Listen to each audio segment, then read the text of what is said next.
It is Wednesday, July the 1st, 125 days until the midterm elections. A short time ago, Donald Trump arrived back in Washington, D.C. after a quick visit to North Dakota. He was in North Dakota to participate in a dedication ceremony for the new Theodore Roosevelt Presidential Library. It was a completely unremarkable trip that would have otherwise been a footnote in his presidential career if it weren't for this big, beautiful airplane that he used for the first time today. Air Force One has been a symbol of American might and power for more than 7 decades. When that plane landed, it represented the dignity and might of the entire United States of America. But today it means something else. Today, Air Force One is a symbol of corruption. This is the new Air Force One. It's still a Boeing 747, one of the most beautiful aircraft ever built. It's painted different colors than the baby blue and white color scheme that was introduced during the Kennedy administration. But none of that is what makes this plane different from all the other planes before it. This plane is a gift, or maybe it's a grift, or a bribe. It's something not normal because the American government didn't buy it. This $400 million luxury jet was gifted to Trump by the Emir of Qatar last year, a plane we can see and touch.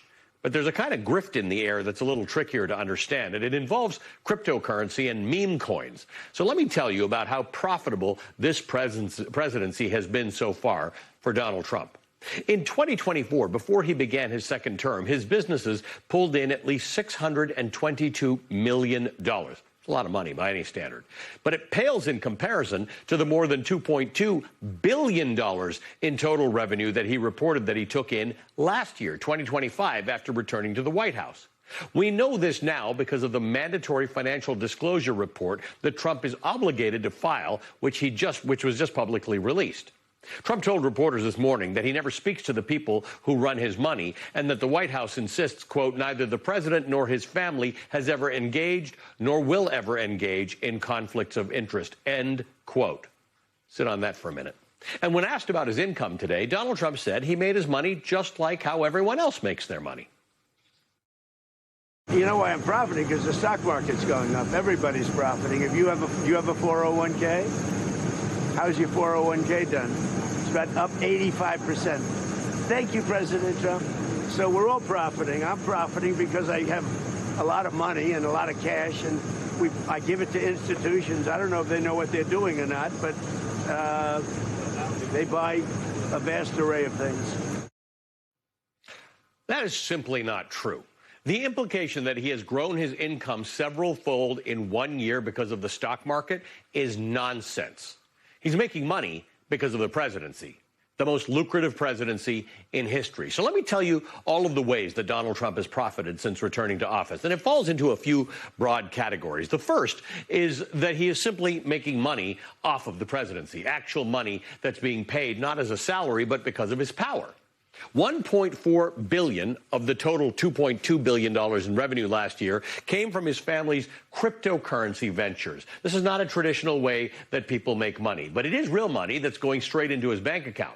People who, like Trump, make bad decisions to buy things like stable coins, like that have no intrinsic value, and in doing so, Donald Trump makes money, coming and going, by the way, when he buys it and when he sells it. All right, here's another category that extends to Trump's family and other businesses. Don Jr., these are kids, by the way, Don Jr., Eric, Jared Kushner, they don't have to make the same kind of financial disclosures that the president does, but let me tell you what they're up to. For example, the New York Times reports that Don Jr. and Eric partially own a firm with a stake in a corporate entity that's related to a $1.6 billion mining project in Kazakhstan.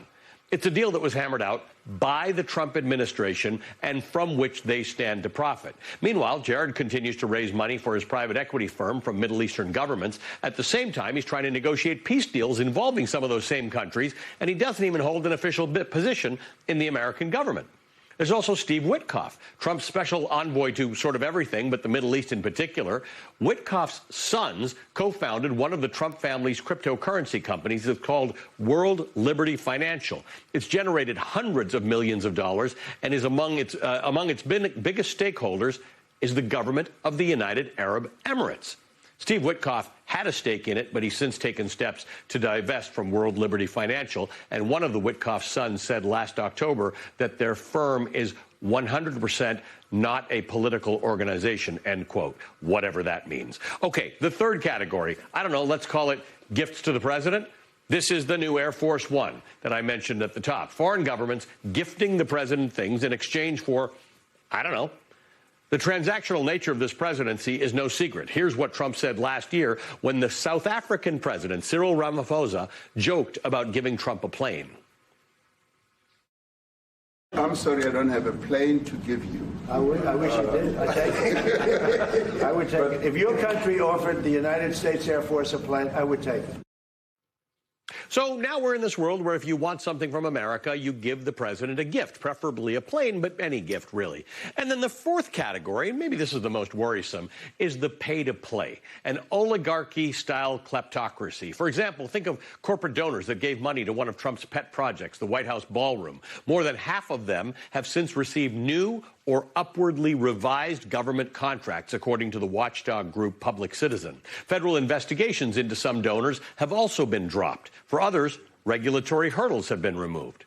None of those money-making ventures were the result of the stock market doing well. Donald Trump made money in ways that you simply cannot.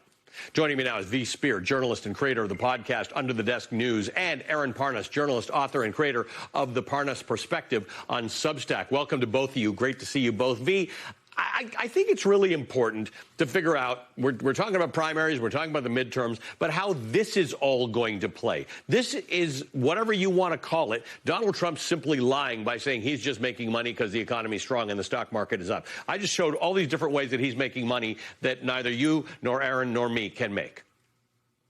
And there's one more category that we can add to this, and this is the religious right that is also funding him heavily.